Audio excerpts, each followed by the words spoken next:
Continue. You will struggle to put food on the table. This is 2026 God is talking about. A lot of people are struggling to do that now. American food banks have never been so active, but hear the word of the Lord. People are literally going to come to starving point in the years that are coming ahead. You will struggle to put food on the table. You will strive to put food in your mouths. What you afford now won't be close to the same price in time, and you will see what dependence on programs and government funding looks like on a mass scale.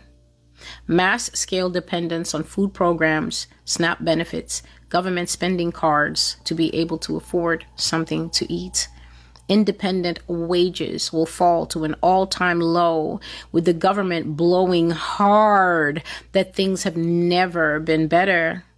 Economic recession setting its teeth in, with the determination of a dog finding meat and deciding to never let it go. Watch that dog sink its teeth into you, America.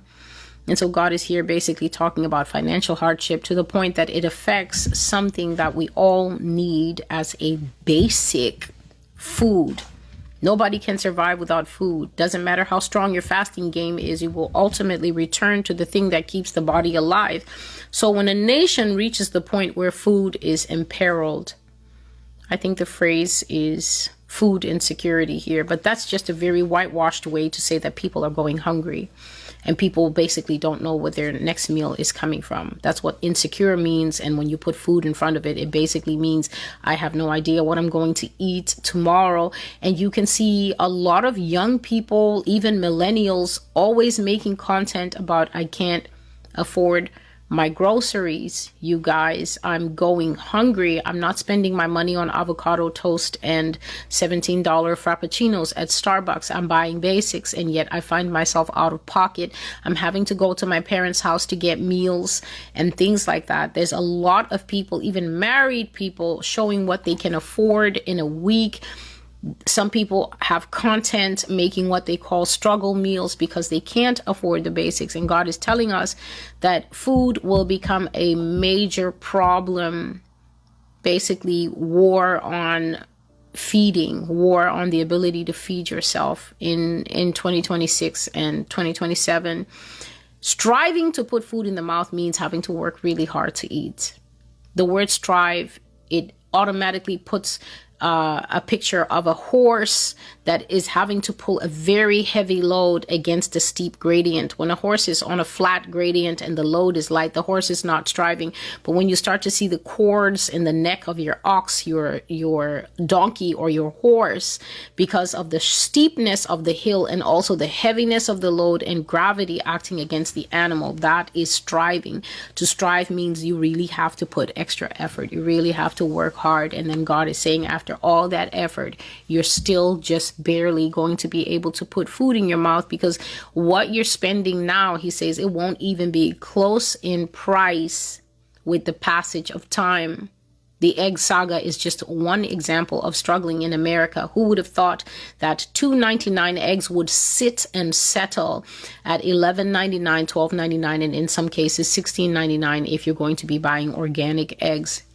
So that is speaking to the weakness of the currency, as well as price surges that are being brought on as the economy reacts to all the different types of bright ideas that are coming from the White House. And God says you will start to see in America what mass dependence on government funding looks like. SNAP benefits are what we have here in New York City, whereby the government releases a certain allowance to people who are at risk and in need, families. You have to meet certain requirements to be able to get SNAP benefits.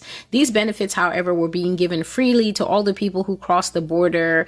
They were being given some kind of EBT card, and then they could go and shop and do things like that.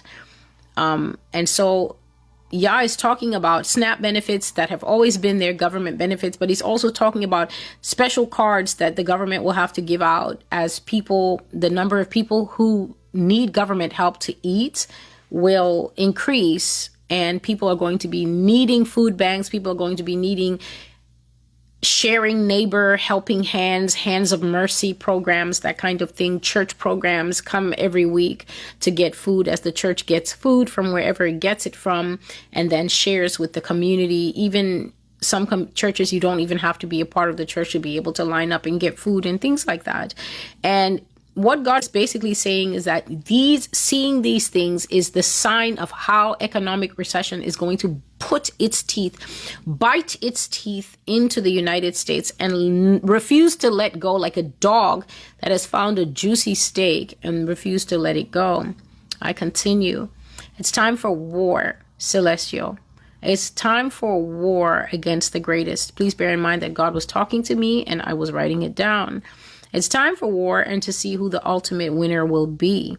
Time and circumstance, or the greatest country in the world, the greatest in doings, the greatest in sin, the greatest in compromising everything worthwhile for a little bit of pleasure and sin, the greatest in the works of the flesh that profit nothing, the greatest in lies, deception, and subterfuge. That is all coming out in the press now as people divulge everything they know about the jobs they were asked to do in secret to keep an administration that was faltering in place, falling down, yet making documentaries about being steadfast, steady, and the world leader.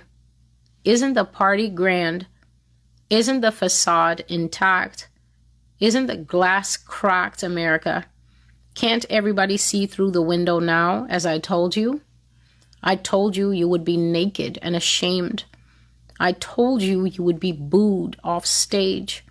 I told you nations would get a whiff of your real scent, the stink and rotting meat, and immediately go off you like a woman who doesn't want a man anymore. Didn't I say it? Didn't I tell you your shame would be on top of the mountains for everyone to see it? And once people see what you're really about, they would leave.